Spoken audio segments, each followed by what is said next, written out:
What is up, guys? Charismatch42 here, and welcome back to another episode of Katawa Shoujo. Last time we left off, we tried to come after Lilly and catch up with her, and in doing so, we actually had a heart attack in the airport and then KO'd, and we are now in a hospital.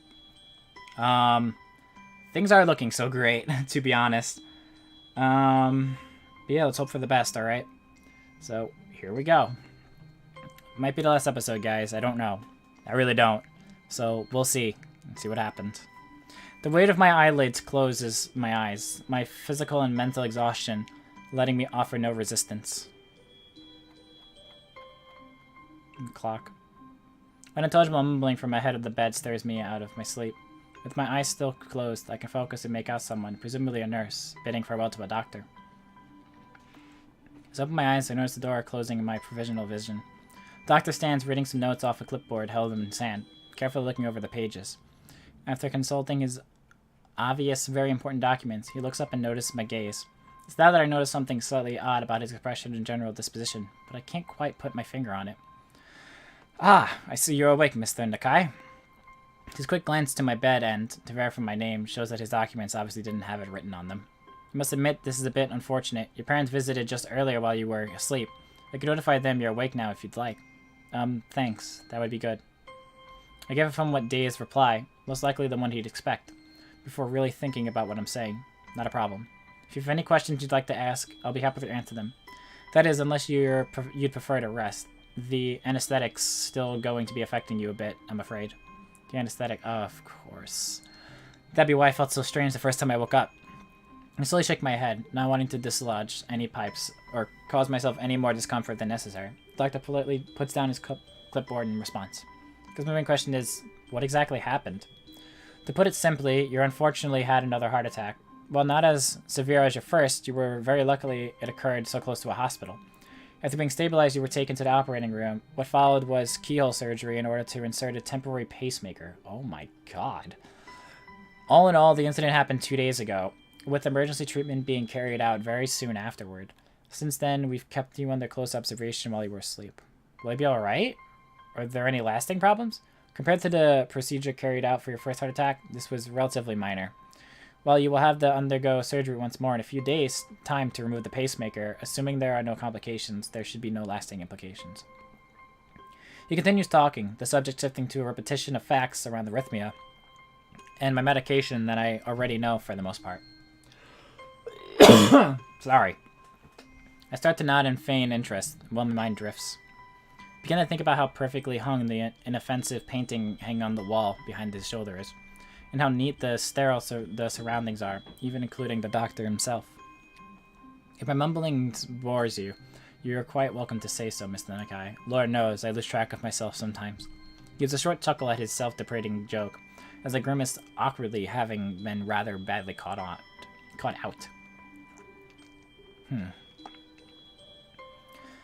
The doctor's chuckle sounds different from that of the nurse at Yamaku, though, come to think of it. As I ponder why, I realize why the man in front of me feels just that little bit off. His smile is neat and sterile. He delivers his jokes perfectly, with the customary inoffensive chuckle. What's up? No. What? You're recording, aren't you? Yeah, I know. I can edit it. What's up? Nothing. Yeah, I still got it here. He's eating dinner now. Oh yeah, I'm sorry. No, it's fine.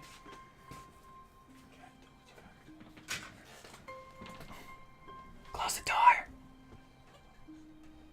Close the door, Dill. Thank you.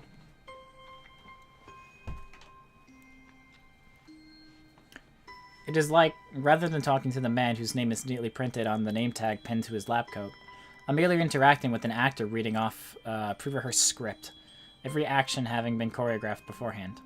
I suppose he has to be this way, though, being a doctor. He has to keep his neat and sterile smile when chatting to the girl with cancer slowly spreading through her body, when reassuring the woman who will surely die from childbirth, and with every other terminally and critical ill patient. That little bit of distance, that little bit of aloofness, makes me wonder if I've been too harsh, especially considering it's a disposition far from being adopted only by people in his profession. After all, the one I loved kept that same distance from others herself. Looking up to the doctor again, I realize I've been in thought with my head bowed for some time. I understand you must still be tired. You've been through a lot. And as I mentioned before, the anesthetic would still be affecting you. If you don't mind, I'll let you get some rest and tell your parents you've woken up for you. I think that would be good. Thank you. He gives a curt nod before picking up his clipboard and making his way to the large white door in the corner of the room, closing it behind him with a thud. In the end, I'm alone again. Lilly's gone, Akira's gone, Hanukkah would be traveling, and even my parents have already left the hospital. 4 pale peach walls, 1 white ceiling, and a single open window to look out towards the world outside. It's hard to think of the future when the past is crowded around you, claustrophobic in its neat, sterile, starchy, bleach-smelling grip. Lost from what to do or focus on, I content myself with sleeping the time away as if this were all just another dream like Yamaku had been. White. A sterile, clean white for a sterile, clean room. My eyes open and I simply stare at the ceiling for some time. It's about as interesting as a television would be, mounted in its metal rack hanging off the ceiling around ahead of the bed.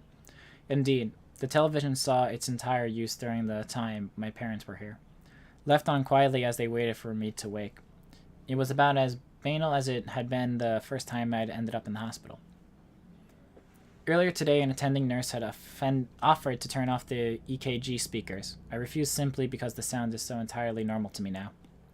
It's almost comforting in a way. The metronome-like regularity gives at least some feeling that time is moving, even in a place such as this. After some time of listening to its beeping while I fully awaken, though, I realize there's another sound in the room. Concentrating all my efforts on listening, a task made rather easy by the lack of distractions, a tiny, tiny melody can be heard. Light and quiet. The music sounds almost fragile as it's dwarfed by the EKG's pulses. Tilting my head just slightly to the side in an effort to see the source of the melody without... I know what this is. Yes. See the source of the melody without dislodging any of the sensors and pipes stuck to me. I notice this little wooden box sitting on the nightstand next to the bed. My mouth opens just slightly while I silently watch the tiny yellow metal drum slowly rotate inside, the little bumps on its surface gradually moving in and out of sight. The music box. It's the one I gave. The creak in the door breaks me out of my reverie, my head and heart remaining still as my eyes turn to see who comes through. Long tan skirt, peach off the shoulder sweater, pale, almost porcelain skin, blue-clouded eyes, and long yellow hair. All I can do is stare as Lilly slowly walks into the room, her fingers lightly running over the wall for orientation, and my mind comes to a shuddering halt. Lilly? She stops mid-stride, her entire body tensing. Hisao, is that you? Her voice is quiet and pensive, echoing her expression. I thought you were... Lilly takes one tentative step forward, then another, as if she were holding herself back. Her control over her composure is for naught, though, as she finally rushes over to where I lay as the last of her resistance fails. I'm slightly taken aback when she grabs hold of me, hunching over as tears begin to fall from her cheeks. Since only minutes ago I thought she was on the other side of the world. After a moment of hesitation, I rest my right hand on her soft shoulder. Hisao! Lily's body trembles as her tears blot the pale green sheets, her emotions flooding through her carefully maintained exterior. With her face now closer, and made easier to see for her pale skin being lit by the sunlight from the window, I notice her cheeks being redder than they should be. It's okay, Lilly, I'm okay, you don't need to. She rights herself quickly, her crying forcefully stifled with both sadness and stubbornness remaining in her moistened eyes. Her prideful nature, always having been something to contend with, takes me off guard. So tell me not to worry about you, Hisao. Just this once, let me cry. I'm caught speechless. She waits for a response, but her composure breaks again after a handful of seconds. I swallow hard to try and settle my own emotions while she weeps onto my bed. A strange mixture of relief and depression welling up. Lily's here. She's really here. If I couldn't feel her skin under my hand, it's hardly believe my own eyes. My efforts weren't for nothing. My body's attempt to take away everything that was important to me once again has been foiled. But now, I don't feel as happy about it as I thought I would. Seeing her here crying like this over me, this is the one thing I'd wanted to avoid since coming to love her. No, even since leaving the hospital. I'm sorry, Lilly, it's my fault. I'm here. I shouldn't have tried to push myself so far. I give a self-deprecating snort. The months of keeping myself together so nobody worry over me, I went and did something like this. I guess I'm pretty dumb. A couple of snips and a long breath, Lily manages to pull herself together and calm down a little. Despite her red cheeks, moistened eyes, and lines of her tears still visible, she delicately wears that weak smile she seems so often to give. You wouldn't needn't blame yourself. I heard later that it happened as you were running down the road after me, right? Still. She wipes her eyes with the back of her hand, returning more to her old self as the rest of her emotions wear off. Why did you run after me, Hisao? I moved to respond, but noticed her face tightening. Even after I said goodbye and I'd left Yamaku Academy. She's moved to steady herself, her emotions almost bubbling up once again. I just wanted to say that I'm sorry. Sorry? For the times I wasn't there when you needed me. Until now, I thought you just being there would be enough. I only needed you by my side to make any day feel better. Even if my body may be like this, I want to help you, Lily. To be there when you need someone. But you always were there, Hisao. Why did you want to go to Scotland, Lily? Why? I told you before, because a cure was going, and because of my family's summons to their home. Why didn't you say that you wanted to go? I'm not stubborn often, but this one time I think I need to be. I want you to stay here, Lily. I want you to stay where everyone you know lives, and where all your dreams and ambitions were made. If you choose to stay, I'll never leave your side. I won't let you lose another person. When I had my heart attack, I was snatched away from everyone and everywhere I knew. You showed me a new life after I came to Yamaku. I'd lost my past, but you showed me a future. It's true that I haven't always been there for you. I'm unreliable, sometimes I lied, and I thought I'd come to understand you when I hadn't even understood myself. Be that as it may, I want to give you a future as well. I want to be there for you, to share both your burdens and your happiness, just like I promised back in Hokkaido. I want you to trust me. I know I had problems coming to put my trust in you, after losing so many people I'd known after my heart attack, but that's how I know that being unable to trust others can feel awkward. That's why I can't watch you just throw everything away like this. I never want you to go through what I did. I would do anything to stop that. You can be quite steadfast when you want to be, can't you? As I said, it isn't often. A big smile drops, though, as the ivy on my arm digs in a little. It's a harsh reminder of my teeth to my condition. Lily's face tenses as I let out a small gasp of pain, immediately making me wish I'd stifled it better. All I can do is sigh in defeat. I tried to not let anyone worry over me for the entire time since I left the hospital, but I can't even stop the one person I love most from crying over me. Even if I might finally be able to put my feelings into words, I feel pretty useless with the body like this. Every time I tried to reach towards something, it was just snatched away, and even now things only turned out for the better due to luck. I guess that's something else I should apologize for. All I can ever do is make you worry.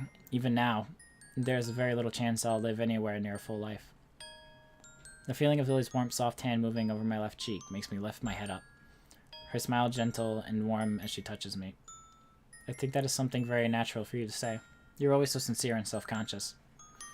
You were always reserved and mild-mannered, impatient to a fault with Hanako, yet curious about everything and everyone.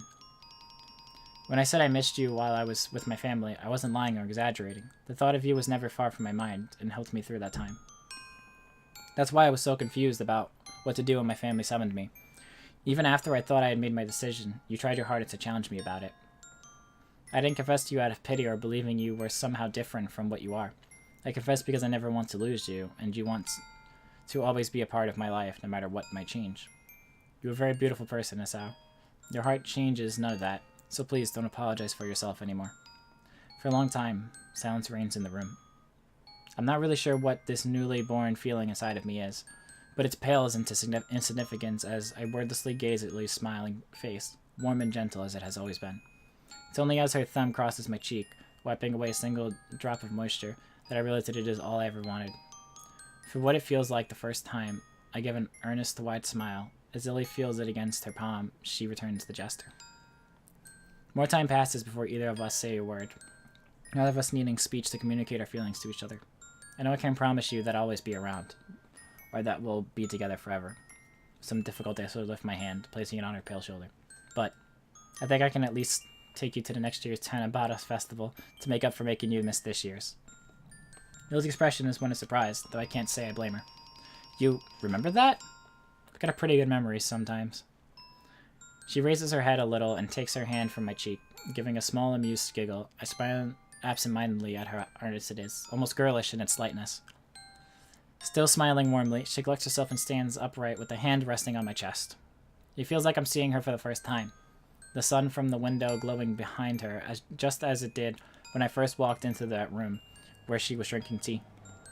Very well then. Shall we make it a promise between the both of us to go to next year's Tanabata together? If she can't see me doing so, I nod approvingly. I promise. I promise.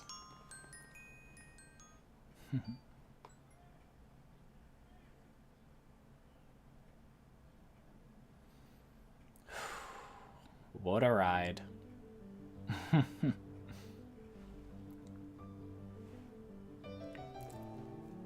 Whew, baby. And there we go. The final episode of Katawa Shoujo. Finally in the books. Some early conception art of Lilly, I believe.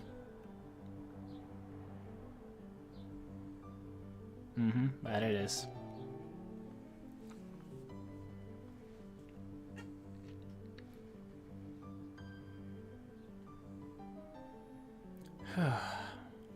What a ride. What a damn ride. So in the end, we got to see Lilly one more time, even though we almost died. And we get to be with her. Nicely done, Four Leaf Studios. Nicely done. Whew, boy. What a ride. What a day. Jesus Christ. So, in case you guys are... Oh, wait. Wait. There's still more. Hold up. Wait a second. There's more. Alright, I was about to say something really sentimental, but hold up. I think we have some more here. Akira, Lilly, and I silently sit on the... Alright, hold up. Sorry, chair. Akira, Lilly, and I silently sit on the grassy embankment high above the local town, the breeze gently blowing through the cloudless sky. We may be just a few minutes walk from town on a hill just outside its limits, but the view is entirely unexpected. Lilly sits beside me, her eyes closed, as a gentle breeze flows through her hair. It's a nice area. Yeah, I never knew a place like this was anywhere near Yamaku. And I had to be the one to find it, of course. Akira's grin is genuine, but her tone is slightly different from her usual carefree nature. It's good that you're out of the hospital, though, Hisao. Nobody's more glad than I am. I can't stand hospitals. So you two going back to the school tomorrow? Yep. Akira's chuckle in amusement before looking back out to the town below. The trees between the buildings sway in the wind. Pity we couldn't go up north for the summer holidays, or get to Tanabata. I wouldn't worry. There's always next time. You'll be graduating before the next summer vacation, won't you? Yeah, there'll still be college after that, mind. Going to the same one? Likely. We both have high enough scores to meet the entry requirements. You sound sure. Don't worry, you're better than I in most subjects. I guess we'll work it out in due time. That's the way. Just enjoy yourselves in Yamaku while you're there. Lilly gives a sad sigh at the distinction made between Akira and the two of us. Do you really need to go back to Scotland? Yeah, the folks are already out for my blood as it is. You weren't meant to stay this long? She gives her trademark wide grin. Setting my boyfriend up with the passport took some time. You're taking them with you? Just for a while at first. He's a surprisingly worldly guy, so I think he'll do just fine. Akira gives an amused snort. If our father had his way, I'd have gone long while ago. I just couldn't pass up an excuse to stay with my favorite little sister a little while longer, though. She leans right and gives Lilly a tight, playful hug, cheering her up considerably. It's nice to be with you one last time, though. For what it's worth, I'm in the same boat. Thanks, you two. I'll try and come back sometime, don't worry. It seems that the business keeps you so busy. The place won't run itself, I'm afraid, and I think it's going to be just the same over there. Considering that, I better get going. Have fun over there, Akira. Haha, will do. With a slight grunt, she lifts herself with her hands and stands up, dusting herself off as she does so. Well, I better be off. The plane won't wait for me, after all. She has a certain unusual wistfulness in the tone of her voice, her eyes firmly planted on her sister. I'll be okay, Akira. Yeah, I know. Come now, it isn't that bad. You'll be able to see us again soon. It is strange to have Lilly reassuring a doubting Akira for once. She really has changed. Goodbye, Akira. Bye. For a second, the dark-clad figure looks down at the both of us, smiling wryly. perhaps more widely than I'd ever seen her do before. She lets out a long, slightly wavering breath to steady herself before leaving, but eventually slips her hand in her pocket and turns on her heel. And with that, she walks away, one hand held in the air as she goes. See you later, you two. A jazz tune with no beat, melody, or direction to the very end. After a few moments of sitting silently, Lily and I pick ourselves up and dust ourselves off. Turning towards her with a broad smile, I hold out my hand. Shall we be off then? She takes my hand in hers, with a gentle nod and a smile as beautiful and warm as ever. Indeed, we shall, Hisao. As we set off towards the school, that wonderful smile engraves itself onto my memory. That wonderful smile that we both share. Our past may be scattered and at times overshadowed by sadness, but they're also an irrevocable part of our, a part of our lives and personalities. Even if I could change a single thing, I wouldn't, because my past was what led me here. That's why, even with all that's happened to us before, and all that may well befall us, together we'll keep walking forward. Forwards, towards the future. Our future. Beautiful. And that's it. There we go, with the car beeping outside, ruining the beautiful moment. That is the end of Katawa Shoujo. Damn, man, it's beeping a lot outside. Jesus Christ. Oh, boy, what a ride, what a ride, what a ride indeed. Now, like I've said before, there are other routes, obviously. You can go with Hanako, Shizune, Imi, and Rin. And like I've stated before, I had done Shizune, I did Hanako, and I did Imi in the past. In the order, it was Imi first that I did when I first ever played this back in sophomore year of high school. And then I did Shizune next, and then I did Hanako. Now, Lilly's story, I actually really enjoyed. I really did like this. As I said, this is a very important game to me. Like I said, I was in a really shitty life at this point in time. Oh, I'm gonna cry. You know, for a game like this, you know, just being a light novel that it is, you know, just being something where you just read words. Trying not to cry. Trying not to cry. But for a game like this that had so much importance on me at a time in my life where everything had gone wrong, I was being homeschooled. I had massive anxiety. I couldn't really leave my house. I had nobody but my friends online. And for me to find this game and play it, with all the different people's disabilities, it was nice to find something close to home. Now, as you guys know, as I finish the series, I am going to be making a video shortly that will explain everything with what's happened to me. As you guys know, I do have a medical disability. I just haven't spoken about it yet. It's something I've been wanting to do for years, since I started YouTube. I originally had wanted to do it when I hit 1,000 subscribers on YouTube, but I didn't have the courage to do it until this year. I've been wanting to do it for 5 years, especially the last 3 years. I've been really wanting to tell you guys about my medical condition, on top of my anxiety and depression and stuff like that. And to play a game like this, God, to play a game like this for you guys, was really special for me to do. Like I said, this is a series very special to me. Oh, God, I'm gonna fucking break down. I'm so happy to have Pokemon. Like I stated, this is really special for me. Because it really helped me out in a time where life was really bad. And for me to play something like this, it being a light novel of all things, really helped me out. It sounds so stupid for something like this to help somebody, but when you kind of know what a character has gone through and you can relate that much, you know, it hits hard at home. And that's why I really wanted to play this on the channel. I didn't care about the views. I didn't care if people liked it or not. I was going to play this, and I was going to complete it. I literally recorded every episode since episode 31 all in today because I wanted to finish this. Oh, God damn it. I didn't want to cry, but I'm crying. Oh, fuck. Emotional Mitchell. I'm sure this won't be the only video I'm crying in shortly.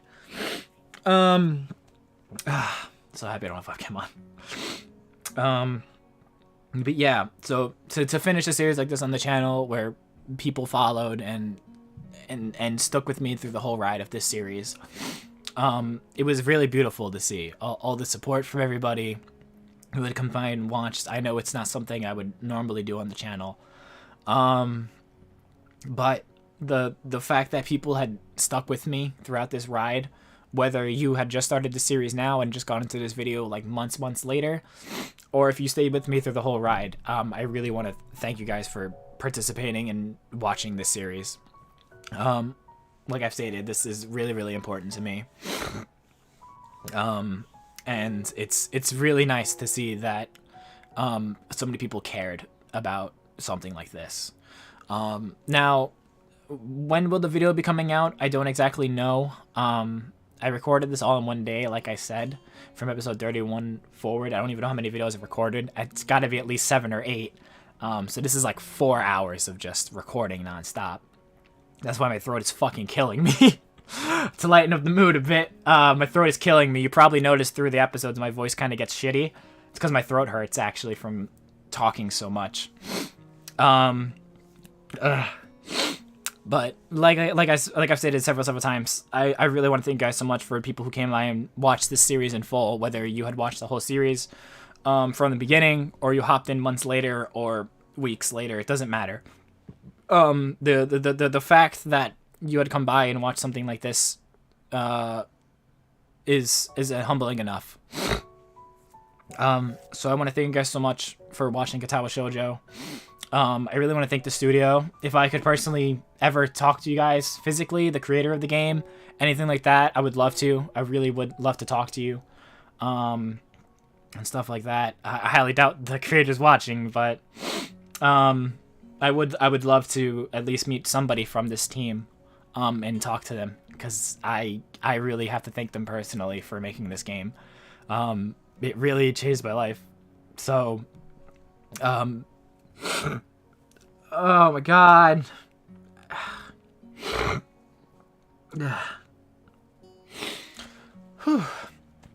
Man enough. Real men show their emotions, right? No. God, my little brother's gonna see me as soon as I leave this room. He's like, what the fuck happened? But yeah. Thank you guys so much for watching. I do have something special as soon as I'm done talking here for you guys to see. I had it specially made done for this series, so I really want to thank Charwiewie, or Katie. As you know, she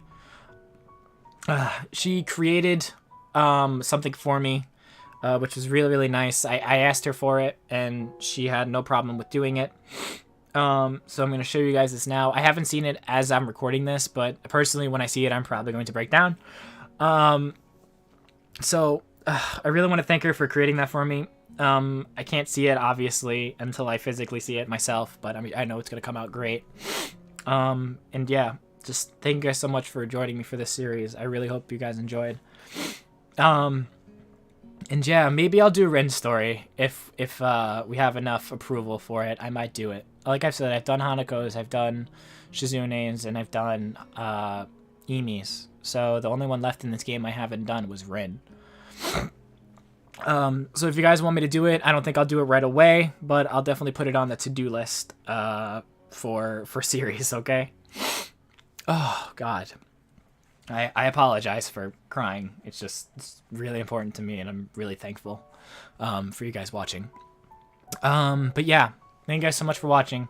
This is Crazy Mitch 42, and I'll see you guys very soon, alright?